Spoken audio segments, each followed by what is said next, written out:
कधी हसणार आहे, कधी रडणार आहे, कधी हसणार आहे, कधी रडणार आहे.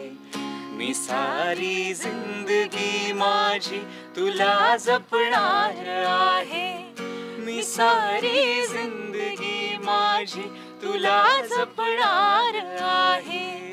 सोशल मीडियाचा आपला जो वाढता वापर आहे आता तो बरोबर आहे का काय, जसं विज्ञान शाप की वरदान वगैरे तो वेगळाच विषय, पण आता ते आहे म्हणजे तो आपल्या आयुष्यात तेवढा काय म्हणतात त्याला इम्पॉर्टन्स दिलेला आहे आपण, आणि आपली कामं आहेत वगैरे वगैरे सगळ्याच गोष्टी असल्यामुळे ते नुसतं भावा बहिणींच्या नात्यात नाही, मित्रांच्या नात्यात, आई मुलगी मुलगा आई वगैरे सगळ्यांच्याच नात्यात ते थोडंसं दुरावले पण आहे. कारण आपण समोरासमोर बसून शेवटी 5व्या मिनिटानंतर आपण फोन काढतो, 5व्या मिनिटाच्या पुढे आपल्याकडे विषय नसतात किंवा आपल्याला कनेक्ट करावंसं वाटत नाही, कंटाळा येतो. ते कदाचित त्या सोशल मीडिया आपल्या सायकोलॉजीवर काय परिणाम करते ते हे असेल की आपण थोडं पटकन कंटाळतोय. मी बालकलाकार म्हणून म्हणजे मी जे काही बालकलाकार म्हणून जी काही कामं केली, चंद्रलेखेसारख्या संस्थेत काम केलं किंवा बरीच मोठी मोठी कामं करू शकलो, पण त्याच्या मागे सगळा हात आकांक्षा ताईचा आहे मी सांगू शकेन सिरियसली. कारण म्हणजे माझ्यासाठी स्क्रिप्ट लिहिण्यापासून असेल किंवा कुठलं एखादं छानसं स्क्रिप्ट मिळालं की हे आशिष चांगलं परफॉर्म करू शकेल म्हणून ते लिहून घेणं असेल, ही सगळी कामं आकांक्षा ताईने केलेली आहे. आता सुद्धा तसंच होतं, एकत्र काम करायला लागलो त्यामुळे भले मनात काही असलं तरी स्टेजवर गेल्यावर रिॲक्ट तर व्हायचंच एकमेकांना आणि किती राग आलेला असला तरी आर्टिस्ट म्हणून को आर्टिस्ट म्हणून जी कर्तव्य आहेत ती आहेतच, आणि त्या सगळ्या काम करण्यात बाकीच्या गोष्टी फेड आउट होत जातात. वाईट वाटलेलं, राग आलेला, आणि मुळात भावा बहिणींचं नातं असंच असतं. नमस्कार, मी रसिका शिंदे, महा MTV मध्ये तुमचं स्वागत. आज भाऊबीज आहे, तर सगळ्यात आधी तुम्हाला भाऊबीजेच्या आणि दिवाळीच्या खूप खूप शुभेच्छा. आणि भाऊबीजेच्या निमित्ताने आम्ही कलाकार असलेले 2 बहीण भाऊ तुमच्या भेटीला आणलेत. आशिष गाडे आणि आकांक्षा गाडेच आपल्यासोबत आहेत. सगळ्यात आधी तर तुम्हा दोघांचंही मनापासून स्वागत आणि दिवाळीच्या तुम्हा दोघांना शुभेच्छा. सगळ्यात आधी प्रश्न तर बहीण भाऊ म्हणून जेव्हा ऑनस्क्रीन काम करता तेव्हाची केमिस्ट्री आणि घरातली केमिस्ट्री कशी असते, काय वेगळा बदल असतो? सगळ्यात महत्त्वाची गोष्ट, तुम्हाला सगळ्यांना खूप खूप थँक्यू, तुझे आभार आणि महा MTVचे आभार. आजच्या या स्पेशल ओकेजनसाठी आमची निवड केल्याबद्दल थँक्यू. आणि केमिस्ट्रीचं काय यार, भावा बहिणींचं नातं सगळ्यांना माहिती आहे आणि त्याच्यावर खूप लिहिलं गेलं आहे, खूप बोललं गेलं आहे. भांडणं आली, त्यात रुसवे फुगवे आले, आनंद आले. त्यामुळे आमच्या दोघांचा एक कॉमन फॅक्टर असा राहिला आहे की म्युझिक किंवा आर्ट. त्यामुळे लहानपणापासून आमच्यात भांडण जरी झालं, 2-2 दिवस आम्ही एकमेकांशी जरी बोललो नाही तरी एखादं गाणं वाजलं की आम्ही एकमेकांकडे बघायचो की हे छान आहे ना, मग आम्ही ते विसरून जायचो जे झालंय, कारण आम्ही गाण्याबद्दल बोलायला लागायचो किंवा डान्सबद्दल बोलायचो किंवा नाटकाबद्दल बोलायचो. आणि आत्तापर्यंत ते टिकून आहे किंवा वाढत गेलंय. जसजसं समजायला लागलंय, जसजशी कामं करत गेलोय तसतसं चर्चा वाढायला लागल्या, म्हणजे पर्टिक्युलरली आर्टबद्दल. तर आत्तासुद्धा तेच होतं की बाहेर अगदी भांडणं झालेली असतील तरी आम्ही स्टेजवर जातो आणि मग काय एकमेकांना रिॲक्ट तर व्हायचंच आहे. तर सगळ्यात आधी तुम्हाला हाच प्रश्न आहे की ऑनस्क्रीन आणि ऑफस्क्रीन तुमची केमिस्ट्री कशी असते? कारण भाऊ बहीण म्हटल्यावरती रुसवे फुगवे भांडणं ही येणारच, आणि ते एक असतं ना की अरे आत्ता आपण भांडलं तर ते स्टेजवर नाही दाखवायचं आहे, तर ते जे असतं ते कसं दोघेही कंट्रोल करतात? सगळ्यात आधी तुम्हा सगळ्यांचे आभार, तुझे आभार. आजच्या स्पेशल ओकेजनला आमची निवड केल्याबद्दल आमच्या दोघांकडून थँक्यू. आणि तू जे म्हटलीस ते अगदी बरोबर आहे, भावा बहिणीचं नातं काही इतकं रोज तसंच्या तसं असेल असं नाही. 2-2 दिवस भांडणं चालतात. आणि मग आमच्या दोघांमधला कॉमन फॅक्टर आहे तो म्हणजे आर्ट आणि म्युझिक. सो 2-3 दिवस जरी भांडण चाललं तरी एखादं गाणं येतं, ऐकलं की आम्ही एकमेकांकडे बघतो आणि मग चर्चा वेगळी रंगते आणि कुठेतरी मागचे रुसवे विरून जातात. आता सुद्धा तसंच होतं, एकत्र काम करायला लागलो त्यामुळे भले मनात काही असलं तरी स्टेजवर गेल्यावर रिॲक्ट तर व्हायचंच आहे एकमेकांना. आणि किती राग आलेला असला तरी आर्टिस्ट म्हणून को आर्टिस्ट म्हणून जी कर्तव्य आहेत ती आहेतच, आणि त्या सगळ्या काम करण्यात बाकीच्या गोष्टी फेड आउट होत जातात. वाईट वाटलेलं, राग आलेला, आणि मुळात भावा बहिणींचं नातं असंच असतं. आपल्याला फक्त स्टेजवर जायला लागतंय, त्यामुळे एक ॲडिशनल बेनिफिट मिळतो की ठीक आहे निघून जातं डोक्यातलं आणि त्याचा आनंद मोठा असतो, त्यामुळे ते लक्षात राहत नाही जे झालंय. त्या आनंदाचा इम्पॅक्ट किंवा काय म्हणतात त्याला ते फिलिंग जास्त नंतर तरळत राहतं. आणि जसं मी म्हटलं तसं की कॉमन फॅक्टरच आर्ट असल्यामुळे खूप गोष्टी सोप्या होतात. आत्ता आम्ही मधुरव नावाचा कार्यक्रम करत होतो. त्यात आम्ही दोघंही गात होतो आणि मोठ्या बहिणीला कायम चुकाही दिसतात आणि कौतुकही खूप वाटत असतं. त्यामुळे मला स्टेजवर त्याला बघताना फार मजा यायची. आणि आमच्यात असं नातं आहे लहानपणापासून की बिल्डिंगच्या गॅदरिंगमध्ये किंवा 26 जानेवारीच्या पूजेत आम्ही सारखं परफॉर्म करायचो आणि एकमेकांचं बसवून द्यायचो आणि एकमेकांना मदत करायचो. आणि सेम ते आज तागायत घडतंय की नाही तू हे वाक्य असं नको घेऊस, तो मला ओरडतो नाही ते छान नाही वाटत आहे ग, ते असं नाही वाटत आहे ग, मग आता तू मलाच सांगतोस सारखं सारखं किंवा तू मलाच सांगतेस बाकी कोणाला नाही सांगत. ते सगळं होतं. पण डेफिनेटली परफॉर्मन्सचा आनंद आहे. आतून आपल्याला ज्या गोष्टीवर प्रेम आहे, दोघांचंही एका गोष्टीवर प्रेम आहे, ती म्हणजे कला, थिएटर किंवा ओव्हरऑल सगळ्याच गोष्टी. त्यामुळे त्याचा आनंद जास्त घेता येतो आणि भावा बहिणीच्या नात्याचाही आनंद जास्त मिळतो कारण मध्ये एक दुवा आहे. खरं तर आमची निवड केल्याबद्दल थँक्यू. महा MTVच्या सगळ्या प्रेक्षकांना दिवाळीच्या खूप साऱ्या शुभेच्छा, भाऊबीजेच्या खूप साऱ्या शुभेच्छा. आणि भाऊबीज, भाऊ बहीण, त्यात आम्ही कलाकार असल्यामुळे ऑनस्टेज आमची केमिस्ट्री हा प्रश्न बऱ्याचदा विचारला जातो. आणि तिने जसं सांगितलं तसं कला एक दुवा असल्यामुळे आमची भांडणं कधी विरून गेलेत आम्हाला कळत पण नाही. पण त्याच्या आधीची जी भांडणं असतात ती खूप सिरियस असतात. म्हणजे जवळपास मारामारीपर्यंतची भांडणं होतात. अरे बापरे, सतत अजूनही आई बाबा मध्ये येतात आणि मग ते वेगळे इमोशनल होऊ शकतात, ते वैतागतात आणि मग नंतर आमचा चेहरा आणि नंतर आम्ही एका पॉइंटला गाणं ऐकल्यावर इतके शांत होतो की त्यांना असं वाटतं की मग का भांडलात तुम्ही एवढा वेळ, काय म्हणजे हे खरं होतं का भांडण. पण तोपर्यंतचं भांडण खूप सिरियस असतं आणि ते प्रत्येक भाऊ बहिणींचं असतं आणि ते असायलाच पाहिजे, नाहीतर भाऊ बहीण कसल्या कामाची असं मला वाटतं सिरियसली. आणि ते कलाकार असल्यामुळे तिने जसं सांगितलं की विंगेतनं भावाकडे बघताना किंवा मला तिच्याकडे बघताना विंगेतनं की एक टेन्शन असतं की आता तिचं वाक्य तिने जसं पाठ केलं तसं झालं पाहिजे. अर्थात आता स्टेजवर नसेल, जरी तिचं नाटक बघायला गेलो तरी हे खूप वेळा होतं की बस ताई चुकू नकोस, कुठे बस कुठे स्टॉप नको, फंबल नको पडायला, याची सतत भीती असते. खूप खरं बोलला तो की मला भीती वाटते की माझं काहीतरी चुकेल, पण मला याचीही भीती वाटेल की नको आशिषचं काही चुकायला नको बाबा. म्हणजे ते फिलिंग खूप रेअर आहे को आर्टिस्ट बद्दल. ते आपल्या जवळच्या माणसाचं जर को आर्टिस्ट ते आपला असेल तर ते आपल्या बाबतीत होतं आणि ते सतत आमच्या बाबतीत होतं. आणि ती मजा आहे, खरं तर खूप इंटरेस्टिंग मजा आहे. ती प्रत्येक को आर्टिस्ट बरोबर होत नाही, ती भाऊ बहीण असल्यामुळे ती एक वेगळी अनुभवता येते. आणि मजा एक अशी आहे की आत्ता मधुरवचा आमचा एक रिसेंट प्रयोग होता जिथे मी फार चुकलो टेक्निकली. काही गोष्टींमुळे मला ट्रॅक जो मायनस ट्रॅक असतो तो ऐकू आला नाही आणि मी चुकलो. तर तोपर्यंत तिची घालमेल मला दिसत होती कारण मला शब्द आठवत नव्हते. माझा फंबल झाला होता मोठा की मला शब्दच सुचत नव्हते कारण मला ट्रॅक ऐकू येत नव्हता. आणि मी विंगेत बघतोय तर ही टेन्शनमध्ये होती जवळपास की मी काय करू आता, मी येऊ का स्टेजवर येऊन तुला काही मदत हवी आहे का. पण ती मदत करू शकणार नव्हती कारण तिला विंगेतच थांबायचं होतं. मग नंतर ते कसं तरी सावरलं गेलं, ते संपलं. आणि तोपर्यंत माझा पण असा थरकाप झाला होता 2 सेकंद मी विसरल्यामुळे. कारण ऑडियन्स आपल्यासाठी आलेले, तिकीट काढून आलेले लोक आहेत, त्यांच्यासाठी एक गाणं जरी चुकणं म्हणजे माझ्यासाठी खूप मोठी टेन्शनचं काम आहे. त्यात तिच्याकडे बघितल्यावर मला अजून टेन्शन येतं, ओ माझ्या ताईला टेन्शन आलंय, हो अजून टेन्शन आलं आणि हिला टेन्शन आल्याचं मला टेन्शन येतं, हे वेगळंच. तर ती एक मजा होती. आणि ती कलाकार म्हणून भाऊ बहीण असताना जी काही टेन्शन येतं किंवा ते ऑनस्टेज आम्हाला करायला मिळतं ह्याचा एक आनंद खरंच वेगळा आहे.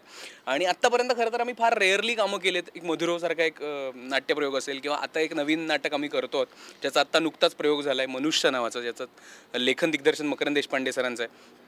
त्यात काम केलंय किंवा काही छोटे व्हिडिओज केलेले आहेत. ॲक्च्युली लहानपणापासून आम्ही छोट्या छोट्या गोष्टींमध्ये जरी एकत्र काम करत असलो तरी एकांकिकांमध्ये एकत्र काम केलंय. म्हणजे कॉलेजमध्ये तो पहिल्या वर्षीला आणि मी शेवटच्या वर्षाला असं असताना आम्ही एकांकिका केली आहे.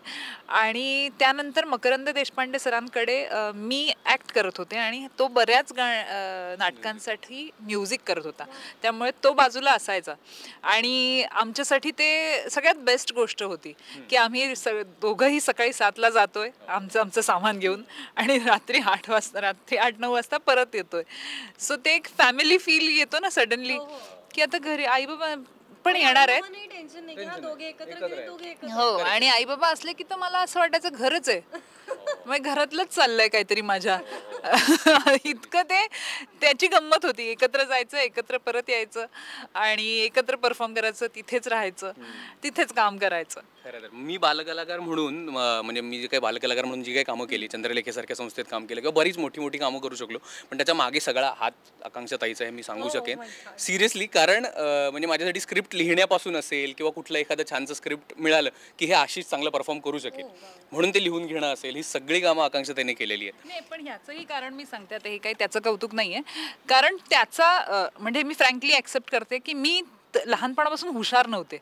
मी खूप कष्ट करून हुशार झाले होते, म्हणजे की आई बाबांना त्रास नको किंवा आई शिक्षिका आहे, बाबा एवढे शिकलेले आहेत, तर काहीतरी घाबरून अभ्यास करणारी मी मुलगी होते. आणि हा उन्हाळ मुलगा होता पण जो हुशारच होता, म्हणजे शेवटच्या क्षणी अभ्यास करून त्याला काहीतरी 90 मार्क मिळालेत असे वगैरे. हो, म्हणजे मी त्याला एक छोटासा किस्सा आहे की मी 10वीला त्याला सारखं सांगायचं की संस्कृत हा विषय खूप अवघड आहे, लोक घेतात हे करण्यासाठी, स्कोअर करण्यासाठी, पण तो मला कधी जमलाच नाही. मला मार्क होते 64, कारण मला असं वाटलं होतं की त्याच्यात स्कोअर होतो, सगळ्यांनी सांगितलं होतं, आणि मला त्याच्यात मार्क्स नव्हते.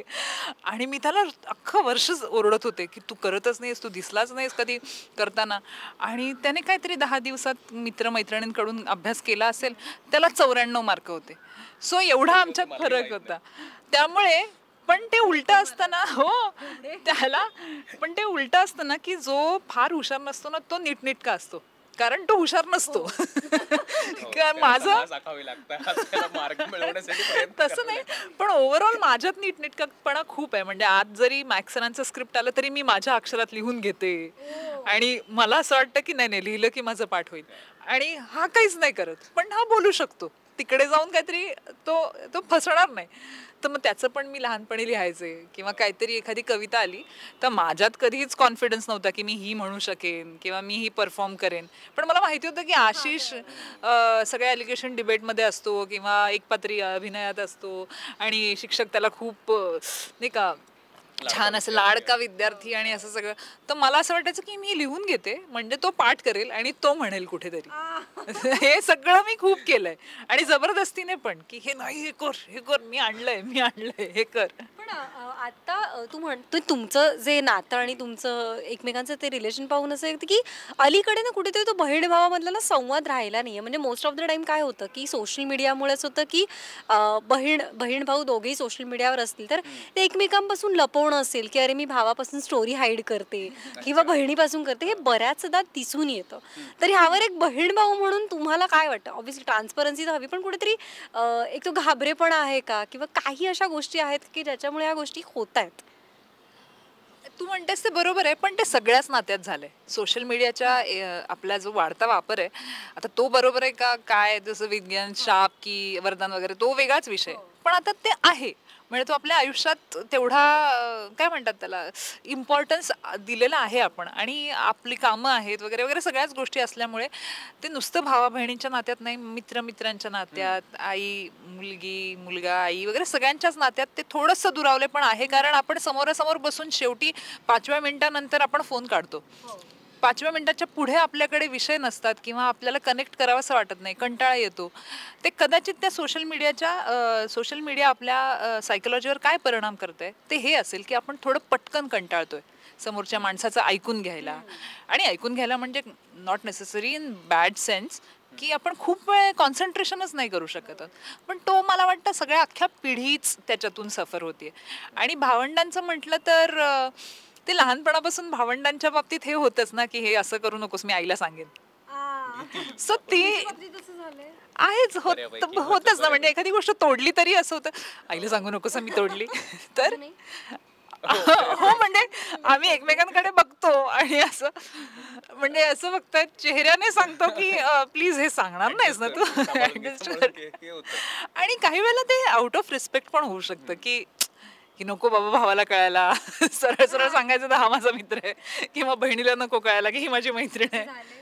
असंही होतच असेल म्हणजे मी त्याच्या बाबतीत गृहीत नाही धरत काही. मला ऍक्च्युली असं वाटतं की आता हे कळल्यावर मला जास्त जाणवायला लागलं की हो हे होतंय, पण आमच्या बाबतीत फार रेअरली असं होतंय. रेअरली म्हणजे अगदीच नाके बरोबर म्हणू शकतो आपण.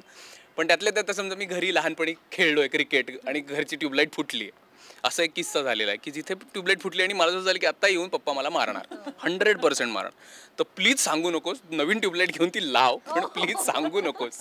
इथपर्यंत झालेलं आहे एवढं मला आठवतंय. पण त्याच्यानंतर जसं तू म्हणालीस सोशल मीडियामुळे जे अंतर वाढलंय तेवढं आमच्यात नाही झालंय, कारण त्याच्यातला एक मेन फॅक्टर आर्ट आहे, म्युझिक आहे, की सोशल मीडियावर पण जे काही येते आम्ही एकमेकांनाच फॉरवर्ड पाठवतो. करतो, जसं मित्रमैत्रिणी करतात Correct. की अरे हे गाणं ऐकलंस का, हे बघितलंस का, ते बघितलंस का. त्यामुळे ठीक आहे, म्हणजे तेवढा काही आत्ता आमच्यावर परिणाम दिसत नाही, पण तो ओव्हरऑल पिढीवर आणि ओव्हरऑल सगळ्याच नात्यांवर आहे, यात काही वाद नाही, आणि तो घेऊनच आपल्याला चालावं लागेल. पण मला असं वाटतं की आता थोडं लोक कंटाळतील कदाचित, असं होपफुली व्हावं. हा प्रत्येकाच्या आयुष्यातली की ते सोशल मीडिया जवळचा वाटायला लागतो आणि नंतर कळायला लागतं की अरे फार होतंय, अति होतंय. ते सोशल ते डिटॉक्स करायचं वगैरे ते हळूहळू होतच आहे. बरं, भाऊबीज आहे म्हटल्यानंतर गिफ्ट्स तर एकमेकांना देतच असाल म्हणजे तुम्ही, पण स्वतःच्या स्वकमाईने एकमेकांना ते दिलेलं पहिलं गिफ्ट आठवतं का, आणि ते काय होतं? हे मी सुरू करतो कारण मी कमी गिफ्ट दिलेत म्हणून मी सुरू करतो. माझ्यासाठी म्हणजे तिच्याकडनं येणारेच गिफ्ट जास्त आहेत. अनडाऊटेड ती मोठी आहे म्हणून पण आहे आणि मी लहान आहे म्हणून पण असेल कदाचित. पण मला ॲक्च्युली गिफ्ट घेऊन सरप्राईज देणं बिणं नाही जमत, खरंच नाही जमत. पण माझे आता हे घातलेल्या कपड्यांपासून ते घड्याळापर्यंत सगळ्या चॉईस ताईच्या आहेत आणि ते तीच देते मला गिफ्ट. पण माझ्याकडून मी काय गिफ्ट दिलंय तुला? मला असं आठवलं हे असं आहे, कारण मलाही नाही आठवत आहे. फक्त सुरुवात त्याची ऑफकोर्स आपण ग्रीटिंग्स बनवून देतो लहानपणी, ते सगळं केलेलं आहे. कारण आम्ही मुळात ना आम्ही एका पाळणाघरात राहायचो, त्यामुळे आम्ही तसा दिवसभर एकत्रच काढलाय वेळ. शाळा आणि कॉलेज हे वेळ सोडली किंवा आता पुढे जाऊन मोठे झाल्यानंतर कामं सोडली तर आम्ही खूप वेळ एकत्र काढलाय. त्यामुळे आम्हीच एकमेकांना होतो. सो ते छोट्या छोट्या चिठ्ठ्या चपाट्या लिहिण्यापासून ते मोठं आता घड्याळ आणलं किंवा, पण ह्याच्या मागे सुद्धा कारण हेच आहे. आता त्याच्या सगळ्या ह्याच्यात चॉईसेस माझे आहेत, कारण तो स्वतःसाठी नाही करत, तो स्वतःसाठी नाही करणार हे मला माहिती आहे, त्याचा स्वभाव मला माहिती आहे. त्याच्यामुळे मग मीच जाऊन कपडे घेते किंवा मीच आणते, आणि त्याला त्याच्यात इंटरेस्ट पण नाही आहे की नवीन काहीतरी घेतलंय, आज मी नवीन काहीतरी चल शॉपिंग करायला जाऊ, मला कपडे घ्यायचे, तसं त्याचं काहीच नाही आहे. जसं मी म्हटलं की नीटनेटकेपणा. हां, त्यामुळे हो एकदम सेम. त्यामुळे त्याला तेवढंही, आणि तो मुळात घरात जास्त काम करत असल्यामुळे गेल्या 4 वर्षात लॉकडाऊन नंतर त्याला तर तेवढंही राहिलं नाही आहे की आज कुठेतरी बाहेर जायचं आहे तर आज मला ना नवीन शर्ट हवं आहे, तेही त्याची रिक्वायरमेंट राहिली नाही. तो आता त्या संत याला चाललाय, आणि मला असं वाटतं की थांब, चांगले कपडे पाहिजेत, आणि अक्षरशः मला टेन्शन येऊन मी घेऊन येते. पण तो नीटनेटकेपणा माझ्यात आहे म्हणून मी ते माझ्या स्वभावानुसार करते. बरं, दोघांमधली म्हणजे तुम्हा दोघांना एकमेकांच्या आवडणाऱ्या 2 चांगल्या गोष्टी आणि 2 वाईट गोष्टी, आणि ऍड ऑन की एखादी गोष्ट की बदलावी तुम्ही ती एकमेकांमधली, एकमेकांना तुम्ही काय सांगाल? ती चांगल्या गोष्टी आठवाव्या लागतील मला जरा.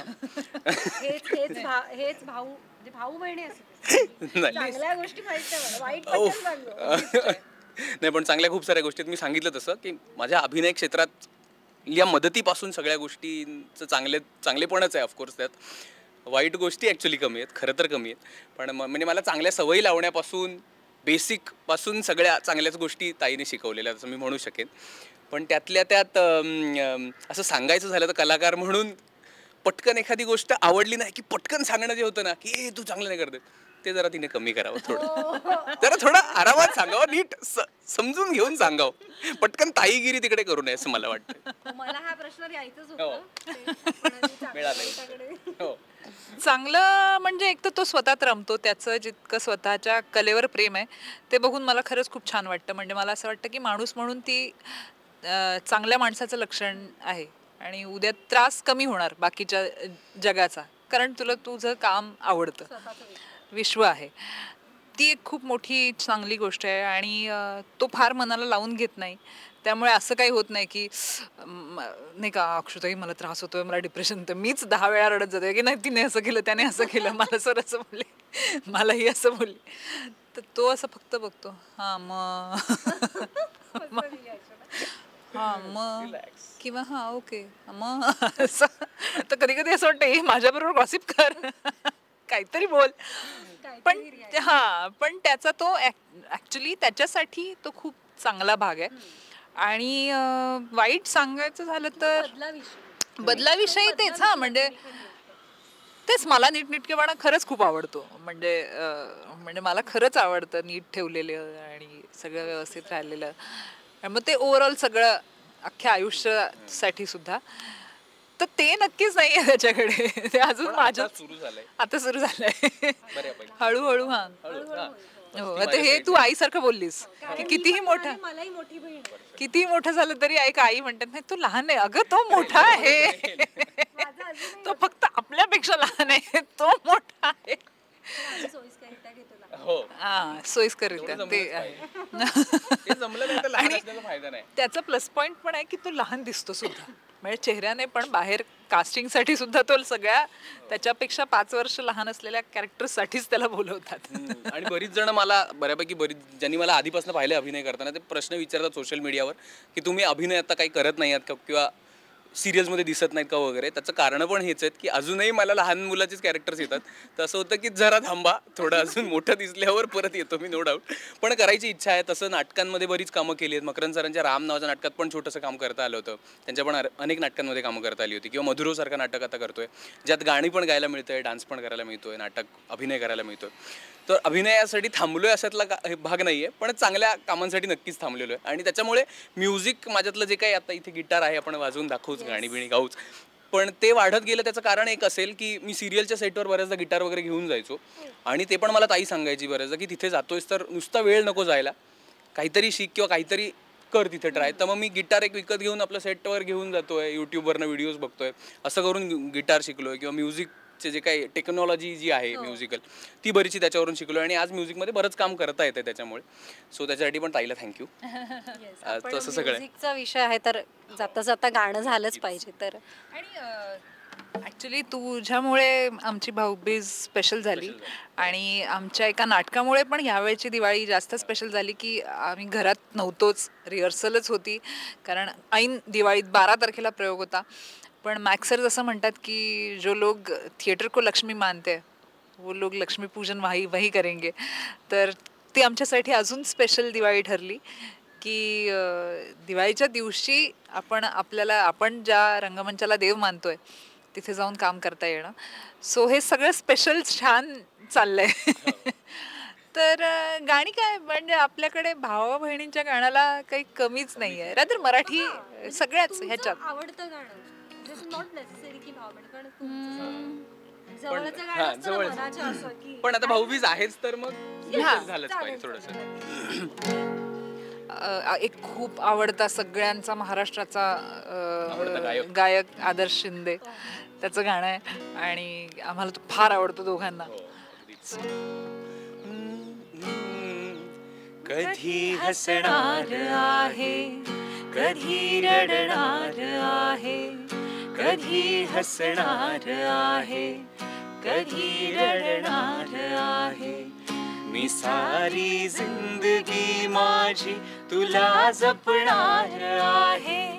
मी सारी जिंदगी माझी तुला जपणार आहे. तुझे सारे उन्हाळे हिवाळे पावसाळे, तुझे सारे उन्हाळे हिवाळे मी सोबत हात कायमचा तुझा धरणार आहे. मी सारी जिंदगी माझी तुला जपणार आहे. कधी वाटेत काचा, कधी खगेनी खाचा, त्याआधी तिथे पाय हा पडेल माझा. कधी वाटेत काचा, कधी खगेनी खाचा, त्याआधी तिथे पाय हा पडेल माझा. तू स्वप्न पाहत जाना, तू बस खुशीत रहाना, माझ्याही वाट्याचे घे तुला सारे मी सारी जिंदगी माझी तुला जपणार आहे मी सारी जिंदगी माझी तुला जपणार आहे. तर पुन्हा एकदा खरं तर तुम्हाला दोघांनाही भाऊबीजेच्या आणि दिवाळीच्या खूप खूप शुभेच्छा आणि पुढच्या वाटचालीसाठी देखील खूप खूप खूप शुभेच्छा. थँक्यू सो मच महा MTVच्या सगळ्या परिवाराला सगळ्या प्रेक्षकांना दिवाळीच्या खूप साऱ्या शुभेच्छा आणि थँक्यू सो मच तुला. तर नक्कीच ही होती तुमच्यासाठी खास भावा बहिणींची जोडी आणि आमच्या गप्पा कशा वाटल्या हे देखील आम्हाला नक्की कळवा. त्यासाठी आमच्या पेजला लाईक आणि फॉलो करायला विसरू नका. धन्यवाद.